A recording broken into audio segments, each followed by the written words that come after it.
Somewhere beneath the Colorado desert, in a cell no larger than a parking space, a man lies perfectly still. His name is not El Chapo. He has no Netflix series, no courtroom sketches, no journalists clamoring for access.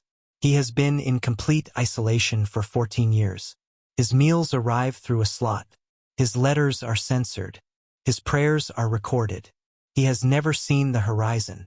When he died, there was no public notice, no autopsy released. His name appeared only once, buried in a quarterly Bureau of Prisons, BOP, report, labeled, inmate deceased, non-suspicious. He was a human being defined solely by what he was not famous, not useful, not visible. Welcome to HUnit, the section of ADX Florence where the war on terror never ended, and where men the world has forgotten live and die in perfect, silent order. ADX Florence is often called the cleanest and safest prison in America. It's where the federal government sends those it cannot trust anywhere else. Serial killers, cartel leaders, domestic terrorists. But inside that myth lies a deeper truth. While the media obsesses over El Chapo Guzmán or Ted Kaczynski, hundreds of others, men with Arabic names, Muslim identities, or political associations, remain buried alive in a system designed to erase them completely. This film investigates those lives. The ones who never make headlines, whose trials were secret, whose sentences have no end. It's about the forgotten terrorists of ADX, the byproducts of an era when fear rewrote law and architecture conspired with ideology. Our thesis is simple and devastating. The war on terror didn't end, it was domesticated. Its prisons became laboratories of perpetual control, and ADX Florence became its ultimate monument. The year is 1994. ADX Florence opens with clinical precision, the Bureau of Prisons' crown jewel of safety. A facility designed to contain those deemed beyond rehabilitation. But less than a decade later, something changes. After September 11, 2001, the logic of incarceration transforms overnight. Terrorism replaces organized crime as the central threat, and the carceral state, already vast, begins absorbing the language and tactics of warfare. The Department of Justice quietly reclassifies categories of prisoners. Under the Patriot Act, Communication Management Units, CMUs, and Special Administrative Measures, SAMs, are expanded. Prisons like ADX become not just containment sites, but information black holes. In this new order, certain men cease to be defendants. They become symbols. And symbols don't need visibility, they need containment. ADX becomes the perfect stage for that invisibility. Few Americans have ever heard of HUnit. Even fewer have seen it. Officially, it is the Special Security Unit, the most restrictive section of ADX Florence. In reality, it's a legal limbo. There are no public rosters, no consistent visitation rights. Mail is pre-screened, photocopied, delayed. Conversations are monitored even between inmates and their lawyers. Prisoners under Special Administrative Measures, SAMs, live under conditions that human rights lawyers describe as pre-death. They cannot talk to anyone except pre-approved staff. They cannot speak Arabic, even in prayer. They cannot possess books unless vetted line by line. And yet, they are never officially acknowledged. It is, in essence, a prison within a prison. The cleanest, quietest, most invisible corner of the American carceral empire. Let's name a few. Ahmed Khalfan Gailani, a Tanzanian national, convicted for his role in the 1998 U.S. embassy bombings in Kenya and Tanzania, the only Guantanamo detainee ever tried in civilian court. Now here in perpetual isolation. Faisal Shahzad, the failed Times Square bomber, sentenced to life, subject to total communication blackout. When asked if he had regrets, he told the court, "I am a Muslim soldier. My duty is not to negotiate." Those were the last public words ever recorded from him. Ayman Faris, a Pakistani-born U.S. citizen, accused of plotting to destroy the Brooklyn Bridge, cooperated with authorities, served quietly, yet remains under SAMs nearly 2 decades later. And there are others, many uncharged with direct acts of violence. Men accused of material support, of association, of radicalization. Names redacted, records sealed. They are the casualties of abstraction. Human beings reduced to metadata in an algorithm of fear. The Bureau of Prisons insists that every inmate in ADX is treated equally. But internal audits, many declassified years later, tell another story. According to a 2014 Department of Justice Inspector General report, Muslim inmates were disproportionately subject to SAMs and indefinite isolation, despite fewer disciplinary infractions on record than other groups. ADX's cleanliness becomes the perfect camouflage. The absence of overt brutality conceals systemic bias. When asked to explain why certain prisoners remain isolated years after conviction, officials cite ongoing national security concerns. But the specifics are classified. The process is recursive. Isolation creates silence. Silence is treated as secrecy. Secrecy justifies isolation. If you visit ADX Florence, and almost no one does, you'll see nothing remarkable. A flat expanse of desert, beige walls, narrow skylights. But within, the architecture itself functions as an extension of ideology. The cells in HUnit have been modified from the main layout. Smaller windows, more cameras, and a layered communication denial system. A mesh of acoustic dampeners that prevents sound travel between adjoining cells. The result? You cannot even tap a message through the wall. You cannot whisper through the vent. You cannot exist in the auditory sense of another human being. This is not just punishment. It's architectural censorship. Clean lines, perfect symmetry, absolute isolation. The system achieves what solitary confinement has always promised but never perfected. The transformation of people into static objects. The men in HUnit represent the purest expression of a government experiment. Can you neutralize ideology through architecture? Officials believe you can. By severing communication, you sever recruitment, solidarity, radicalization. But this belief ignores a basic truth. Ideas don't vanish in silence. They fester. Psychologists studying long-term SAMS inmates report the same pattern. Rapid language deterioration, paranoia and auditory hallucinations, cognitive freezing, inability to form new memories, catatonia. In one case study, a detainee began talking to insects through the vent. In another, a man forgot how to read his own native language after 7 years in isolation.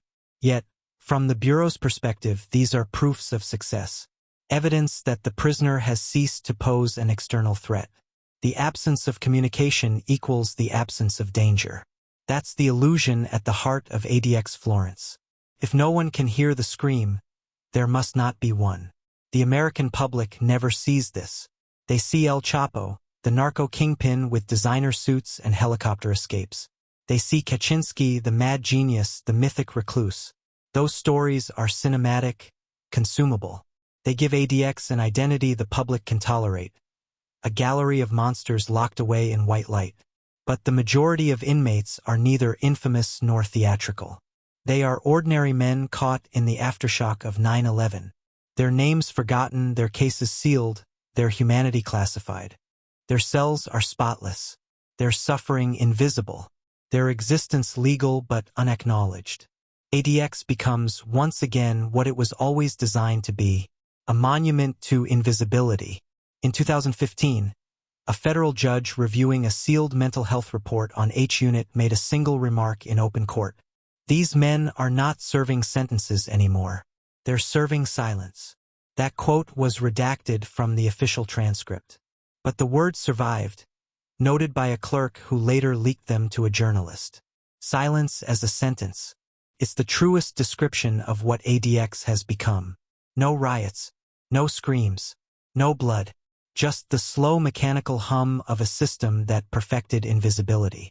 Every prison in America maintains statistics, assaults, suicides, escapes, infractions. But in ADX's HUnit, the data breaks down. The Bureau of Prisons refuses to disclose demographic information. When the ACLU filed a Freedom of Information Act request in 2013 for the number of SAMS inmates by religion, it was denied under national security exemption. That exemption is the first wall. Because if numbers don't exist, patterns can't exist. If patterns don't exist, bias can't exist. The forgotten men of HUnit live inside an epistemological black hole, a place where facts are redacted faster than they can be written. Even lawyers representing Sam's inmates report going months without correspondence approval. Every word they send or receive is photocopied, translated, and reviewed by at least 3 agencies before delivery. Some letters take a year to arrive. Inside that gap, memory dissolves. Special administrative measures were meant to be temporary, an emergency response to prevent communication between dangerous conspirators. But like most emergency powers, they metastasized into permanence. Once imposed, SAMs are renewed in 1-year increments, often indefinitely. The renewal process requires no new evidence of threat, only the absence of evidence that the threat is gone. A bureaucratic paradox. Silence, the product of isolation, is treated as proof of continuing danger. As of 2024, roughly 50 inmates across the federal system live under SAMs. More than half of them are housed in ADX Florence. A majority are Muslim. Their conditions exceed even standard solitary confinement. No phone calls except to immediate family, often once per month. Legal correspondence censored. Religious materials screened for coded language. Exercise restricted to an indoor cage roughly the size of an elevator shaft. A former warden described SAMs as Guantanamo transplanted inland. He wasn't exaggerating. Human communication thrives on resonance. A voice bouncing off air. A signal returned. In HUnit, even that physical law has been rewritten. The walls are layered with acoustic insulation panels designed to absorb vibration. Even shouting at full volume barely carries beyond the cell. You cannot test your own voice against the world. It disappears into the concrete. One former inmate, later transferred to a medical facility, told a psychologist, "When I spoke, I felt like my words had weight but no sound, like they fell straight down." The loss of resonance triggers a phenomenon called derealization, the sense that nothing outside your perception exists. Prisoners stop calling out, stop talking to themselves, even stop praying aloud. Silence becomes a contagion, spreading cell to cell until the whole unit hums with mechanical quiet. When sound is forbidden, language mutates. In the early years of HUnit, inmates tried to invent systems of covert communication, tapping rhythms on pipes, folding origami messages slipped under doors, marking food trays with subtle patterns. The Bureau called these acts micro-insurrections. Each innovation was countered with a new policy. Thicker doors, smoother floors, color-coded trays that changed weekly. Yet, language persists. One former interpreter, working for the FBI, recalled finding coded Quranic references scratched faintly into cell walls. "They weren't messages," he said. "They were prayers written to outlast the eraser." Inside isolation, communication becomes art. Not to reach others, but to prove one still exists. Official records identify him only by number. Born in Morocco, arrested in Pakistan in 2002, transferred through Bagram Air Base to Guantanamo, then to ADX in 2006 under sealed indictment. His crime: providing material support to a terrorist organization. No acts of violence proven. In 2011, during a rare psychiatric review, he told the examiner, "The lights never go off. They are always white. I dream in white." A year later, he stopped speaking entirely. Prison logs note voluntary mutism. By 2016, his mental state had deteriorated so far that he no longer recognized his reflection. When shown his ID photo, he asked, "Who is that man?" He remains alive. No disciplinary infractions. No release date. His file has been reviewed annually for 18 years. Every time, the same conclusion. Continued isolation recommended for national security reasons. 6. The bureaucratic ballet. For the officials managing ADX, everything is procedural choreography. Forms dictate movement, not conscience. Every morning, guards perform identical routines. Visual inspection through the observation slot. Temperature log, 72 degrees Fahrenheit. Noise level acceptable. Inmate response, none. Each silence becomes a data point. Each absence becomes compliance. On paper, it looks perfect. 0 incidents, 0 injuries, 0 complaints. The cleanest unit in the cleanest prison in America. In practice, it's a morgue for the living. A former guard, interviewed anonymously, summarized it. We didn't watch people. We watched procedures. If the system runs, the man inside is irrelevant. The human mind evolved for social calibration, facial cues, tone, feedback. Remove those stimuli and the neural circuits for empathy and language begin to degrade. Clinical psychologist Dr. Terry Kupers described the effect as cognitive rust. At first, inmates become hypersensitive to minor sensations, the hum of a bulb, the tick of plumbing. Then perception collapses inward. Without mirrors or voices, inmates lose continuity of self. Time stops functioning. Days bleed into hallucinations. In interviews, former H-Unit inmates reported, believing guards spoke in coded colors, smelling non-existent perfume, hearing family members calling through vents. The Bureau labels these as adjustment issues. But mental health staff inside ADX privately use a darker term. Quiet suicides. Men who stop eating, stop responding, stop existing until their body follows. He was a Syrian-born linguist who once lectured at a Midwest university. Convicted of translating radical sermons online, a crime of words. During sentencing, he said, "Language is the bridge between humans. You are burning my bridge." He entered ADX in 2008. By 2014, staff noted he had begun tearing pages from his Bible and Quran, rearranging them in geometric shapes. They thought it was defiance. Psychologists later called it cognitive mapping, a desperate attempt to recreate order in a formless environment. He died of heart failure in 2017. The incident report classified it as natural causes. There was no mention of the hundreds of paper shapes found in his cell, a silent grammar, a final attempt to speak. ADX, especially H-Unit, operates on a strange theological logic. That control itself can purify. For prison administrators, each restriction is an act of discipline. For the inmates, each restriction is a ritual of annihilation. Everything hygiene, uniformity, silence is sacred. The system's cleanliness becomes its creed. Officers speak of keeping the unit pure. Pure from noise. Pure from mess. Pure from meaning. What they don't realize is that purity and emptiness are identical states. A place with no impurity is a place with no life. 10. The Phantom Visitors. Once a year, inspectors from Washington arrive unannounced. They tour H-Unit wearing sterile gloves, jotting notes. They never speak to inmates directly. After each visit, reports conclude with identical language. The unit remains in compliance.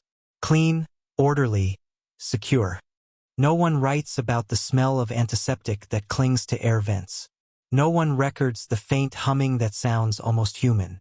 The building passes inspection. The souls inside do not. Outside the walls, another silence endures, the families. Letters returned. Phone calls unanswered. When they visit, they are seated behind glass so thick that sound disappears even through the handset. A mother of one H-Unit inmate told The Intercept in 2021, "They let me see him, but he didn't see me. He looked at the light instead." Some relatives moved to Colorado hoping proximity might help. It doesn't. Visits remain restricted to 1 to 2 times a year. Over time, families stop coming.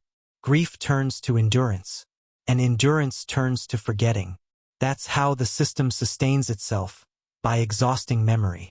In 2015, the UN Special Rapporteur on Torture, Juan Mendez, called for an end to prolonged isolation in U.S. prisons, citing ADX specifically. The U.S. State Department responded that ADX met the highest standards of humane confinement. In 2017, the European Court of Human Rights ruled that extraditing suspects to the U.S. who might be sent to ADX did not violate human rights, because the U.S. had assured them of clean, safe, sanitary conditions. Clean, safe, sanitary. The vocabulary of human rights turned into the vocabulary of denial. And the world accepted it because in the age of terrorism, cleanliness feels like virtue. When historians look for documentation on H-Unit, they find almost nothing. Records are redacted, interviews sealed, court transcripts truncated. The official narrative is clinical. Inmate housed. Inmate compliant. Inmate stable. The unofficial truth is historical erasure. Future generations may know El Chapo's name, but not the hundreds who vanished beside him. Men whose only crime was being suspected of knowing the wrong person at the wrong time. Their biographies have been dissolved in paperwork. Their identities stripped down to the white space between redactions. By design, HUnit runs itself. Doors, lights, water, and communication are automated. A skeleton crew monitors from a central control room through hundreds of cameras. A handful of officers manage dozens of inmates without physical presence. This automation isn't just efficiency, it's philosophy. A human-free environment means a guilt-free conscience. The system doesn't need cruelty. It only needs indifference. And indifference, multiplied by decades, becomes indistinguishable from evil. To the Bureau, HUnit is a triumph. Zero escapes, minimal incidents, absolute order.